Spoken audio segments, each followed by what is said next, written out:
সম্প্রতি এক গবেষণায় দেশের প্রচলিত ২৬টা টুথপেস্টে মাইক্রোপ্লাস্টিক পাওয়া গেছে। এতে অনেকে আতঙ্কিত। আবার এগুলো ব্যবহার না করলে মুখ থেকে দুর্গন্ধ ছড়ায়। এ ব্যাপারে আমাদের করণীয় কী? টুথপেস্ট এবং ব্রাশ ব্যবহার করতে আমরা অভ্যস্ত হয়ে গেছি। আমরা কে না জানি যে প্লাস্টিক এগুলো আমাদের স্বাস্থ্যের জন্য ক্ষতির কারণ। শুধু টুথপেস্টে প্লাস্টিক পাওয়া গেছে তা নয়, আমরা যে ব্রাশ ব্যবহার করে থাকি এই ব্রাশ পুরোটাই প্লাস্টিকের তৈরি। এটা অনবরত আমাদের দাঁতে ঘষছি আমরা এবং সেই দাঁতে ঘষার পর নানাভাবে সেটা কিন্তু আমাদের পেটে যাচ্ছে। প্লাস্টিকের ব্যবহার স্বাস্থ্যের জন্য, পরিবেশের জন্য, প্রকৃতির জন্য যেখানে ক্ষতিকর, আর সেটার ব্যবহার আমরা কোনোভাবে থামাচ্ছি না, বরং সেটা অনবরত যেন বেড়েই চলেছে। তো এমতো পরিস্থিতিতে আহ, আমি বলবো যে একজন মুসলিম হিসাবে আমাদের জন্য সবচেয়ে উত্তম বিকল্প হলো মিসওয়াক করা। আপনি হয়তো বলবেন যে মিসওয়াকে কি দুর্গন্ধ কাটবে? মিসওয়াক যদি অনবরত মানুষ করতে থাকে, পকেটে এবং সাথে মিসওয়াক থাকে, সারাক্ষণ যেরকম আমরা মোবাইল টিপি, অনবরত একটু পরপর যদি আমরা মিসওয়াক করি, তাহলে সেক্ষেত্রে মুখ থেকে দুর্গন্ধ থাকার কোনো কারণ থাকতে পারে না। মিসওয়াক ন্যাচারাল এবং প্রাকৃতিক। এটা মানুষের শরীরের জন্য যে অনেক বেশি উপকারী, উপযোগী, সেটা বলবার অপেক্ষা রাখে না। মিসওয়াকের সাথে ইমানের একটা গভীর এবং নিবিড় সম্পর্ক আছে। নবী করিম সাল্লাল্লাহু আলাইহি ওয়াসাল্লাম বলেছেন, লাউলা আশুক্কা আলা উম্মতি, যদি আমার উম্মতের জন্য খুব কষ্টকর হবে এমনটি আমি মনে না করতাম, লা আমারতুহুম বিসওয়াকি ইনদা কুল্লি সালাতিন ওয়া ফি রিওয়ায়াতিন ইনদা কুল্লি ওযু, তাহলে তাদেরকে প্রত্যেক নামাজে, আরেকবার আসছে প্রত্যেক ওযুতে মেসওয়াক করার নির্দেশ জারি করে দিতাম। তো এই জন্য মেসওয়াকটা আমাদের বেশি বেশি করা উচিত, বাচ্চাদেরকে অভ্যস্ত করা দরকার।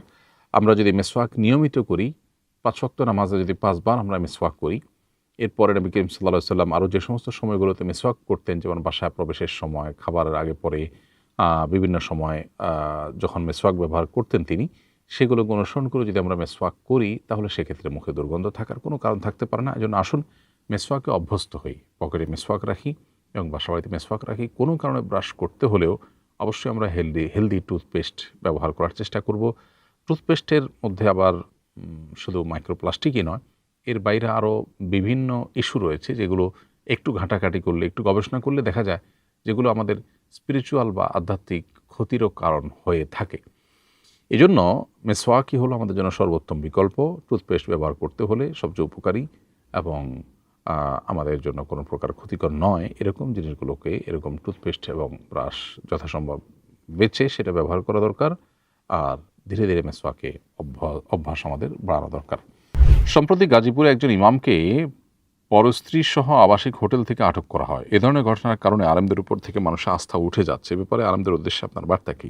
সন্দেহাতীতভাবে খুবই দুঃখজনক এবং দুর্ভাগ্যজনক এই সমস্ত ঘটনাগুলো আমাদের দেশে ঘটে। যদি এ ধরনের ঘটনা সমাজে অহরহ ঘটে, কিন্তু সাদা কাপড়ে ময়লা লাগলে সেটা খুব বেশি চোখে পড়ে, এটা খুবই স্বাভাবিক। ফলে আলেমদের ঘটনাগুলো আমাদের চোখে একটু বেশি পড়ে, বা এক শ্রেণীর মিডিয়া হয়তো সেগুলোকে আর একটু বেশি করে সমাজের মানুষের সামনে তুলে ধরার চেষ্টা করে, যেহেতু মানুষের কৌতূহল বেশি থাকে। কারণ 10 টাকার নোটের নকল হয় না, 500 বা 1000 টাকার নোটের নকল হয়। সাধারণত আলেমরা কোনো অন্যায় করলে সেটা অনেক বড় অবাক করার বিষয় থাকে, এবং আলেমদের লেবাসে অন্যায় অনাচার সাধারণত হয় না, সেটা হলে মানুষের কৌতূহলের কারণ সেজন্য বেশি হয়। এক্ষেত্রে আমি আলেমদেরকে বলবো যে তারা যেন সত্যিকারের আল্লাভীরু মানুষ হওয়ার চেষ্টা করেন। মাদ্রাসাগুলো থেকে গতানুগতিক পুঁথিগত বিদ্যা শেখার উপরে শুধুমাত্র সীমাবদ্ধ না থেকে তারা যেন পরিপূর্ণ দিনটা কোনো নেককার মানুষের সোহবত এবং সাহচর্যে থেকে অর্জন করেন। সেই সাথে তারা যেই দিনের দাওয়াত মানুষকে দিচ্ছেন, সেদিন যদি নিজেরা পালন না করেন, তাহলে সন্দেহাতীতভাবে সেটা আলেমদের আস্থাকে তলানিতে নেবে। কোনো আলেমের ব্যক্তিগত কোনো ভুল বা কাজের জন্য তিনি যদি গোটা আলেম সমাজকে অপরাধীর কাঠগড়ায়, আসামির কাঠগড়ায় দাঁড় করান, তাহলে এটার ভয়াবহতা কত বেশি সেটা বোঝার জন্য পণ্ডিত হওয়ার প্রয়োজন নেই। তো আল্লাহর ভয়ে এবং সেই সাথে আল্লাহর কাছে জবাবদিহিতা এবং দায়ের ভয়ে আলেমদের উচিত প্রত্যেকটা কাজের আগে 10 বার চিন্তা করা। বিশেষ করে অন্যায় অনাচার কিছু আছে একান্ত ব্যক্তিগত গুনাহের ব্যাপার, আবার কিছু আছে যেগুলোর সাথে গোটা আলেম সমাজের ইমেজ জড়িত। তো সে ধরনের কর্মকাণ্ড যদি কোনো আলেম করেন, বা তথাকথিত কোনো হুজুর, তথাকথিত কোনো আলেম করেন, তাহলে সেক্ষেত্রে তিনি গোটা আলেম সমাজকে কলঙ্কিত করা এবং মানুষের আস্থা কমার ফলে মানুষ যে ক্ষতিগ্রস্ত হবে, দিন ক্ষতিগ্রস্ত হবে, তার পুরো দায় কিন্তু তার ঘাড়ে কম বেশি বর্তাবে আনুপাতিক হারে। তো এই জন্য তাদের উচিত হলো সর্বোচ্চ আল্লাহকে ভয় করা এবং মানুষের সামনে শুধুমাত্র চক্ষু লজ্জার খাতিরে নেক বা ভালো না সেজে বরং ভেতর থেকে ভালো হওয়ার চেষ্টা করা দরকার। আল্লাহ তাআলা তৌফিক দান করুন এবং আলেমদের বিচ্ছিন্ন কোনো ঘটনাকে খুব ফলাও করে প্রকাশ করে উলামা একরামের ভাবমূর্তিকে নষ্ট করবার অপচেষ্টাটাও আমাদের মাথায় রাখা দরকার। মাদ্রাসা কর্তৃপক্ষ, মসজিদ কর্তৃপক্ষ তারা লোক নিয়োগ দেওয়ার আগে লোকটা আল্লাভীরু কিনা, নেককার কিনা, যা বলেন তা অনুযায়ী তিনি আমল করেন কিনা, দুনিয়া বিমুখ কিনা, এই বিষয়গুলোকে তারা দেখে নেওয়ার চেষ্টা করবেন। তাহলে ইনশাআল্লাহ তারা প্রপার এবং উপযুক্ত মানুষ খুঁজে পাবেন ইনশাআল্লাহ তাআলা। নুরানি ও হিফজ মাদ্রাসা সংক্রান্ত নানা অঘটন এর খবর আমাদের সামনে আসছে, কিন্তু আলেমদের এ নিয়ে কোনো কার্যকর উদ্যোগ নিতে দেখা যাচ্ছে না। এ ব্যাপারে কোনো নেতৃস্থানীয় আলেমদের কোনো করণীয় কি নেই? অন্তত আপনি কি কোনো উদ্যোগ নেবেন? বহু মানুষ আমাদেরকে উদ্যোগ নেওয়ার জন্য পরামর্শ দিচ্ছেন এবং অনুরোধ করছেন। আমরা তাদের প্রতি কৃতজ্ঞ যে আমরা তাদের কাছে আস্থার এতটুকু জায়গা অর্জন করতে পেরেছি আল্লাহর অশেষ অনুগ্রহে, যে তারা আমাদের কাছে আশা করেন যে আমরা একটা সমস্যা সমাধানে এগিয়ে আসলে সেটা হয়তো কিছুটা কাজ হবে। কিন্তু বাস্তবতা হলো যে আমরা আসলে মাদ্রাসার সাথে, মাদ্রাসা বোর্ড, মাদ্রাসার পরিচালনার সাথে আমরা জড়িত নই। কোনো জগতে যদি আপনার বিচরণ না থাকে বা সেখানে যদি আপনার কার্যক্রম না থাকে বা সেখানে যদি আপনার অবস্থান না থাকে, সেখানে আসলে কাজ করার সুযোগ খুব বেশি একটা থাকে না। মাদ্রাসা নিয়ে আমরা নির্দেশনা জারি করার বা সেখানে কোনো হস্তক্ষেপ করার বা কিছু উদ্যোগ নেয়ার, বিশেষ করে পরিবর্তন হতে পারে সেরকম উদ্যোগ নেয়ার সেই অথরিটি কিন্তু আমরা নই।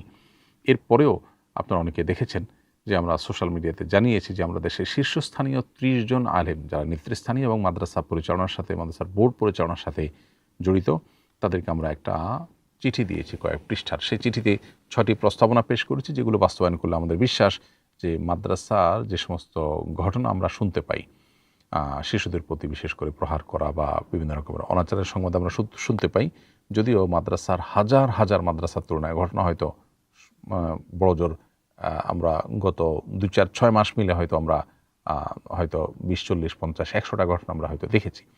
হ্যাঁ, এটা ঠিক যে ঘটনা যা নিউজে আসে তার তুলনায় বাস্তবতা নিশ্চয়ই আরও বেশি, এটি স্বীকার করতেই হবে। কিন্তু চিত্রটা যেভাবে তুলে ধরা হচ্ছে তাতে মনে হয় যে প্রত্যেকটা মাদ্রাসা বোধহয় হুবহু একই চিত্রের বোধহয় আছে এবং একই ধাঁচে বোধহয় সব চলছে। বাস্তবতা তো তা নয়।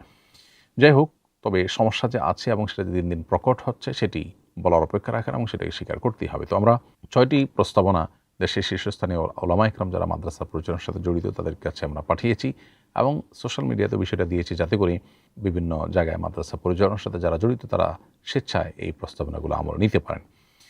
ইতিমধ্যেই হায়াতুল উলিয়া অর্থাৎ কওমি মাদ্রাসার পরিচালনার সাথে জড়িত বা কওমি মাদ্রাসা পরিচালনার সর্বোচ্চ অথরিটি যেটা সরকার কর্তৃক করে দেওয়া, সেটার মিটিং হয়েছে এবং তারা কিছু ইনিশিয়েটিভ নিয়েছেন। কিন্তু এই ইনিশিয়েটিভগুলো যদি পুরো পরিস্থিতির গভীরতা এবং জটিলতাটা অনুধাবন করতে পেরে সত্যিকার অর্থে এটা সমাধানের জন্য কার্যকর পদক্ষেপ নেওয়ার অংশ হিসাবে নেওয়া হয় এবং এটা ফলো আপ করা হয় সেভাবে, তাহলে ইনশাআল্লাহ এই সমস্যার সমাধান আশা করি হবে।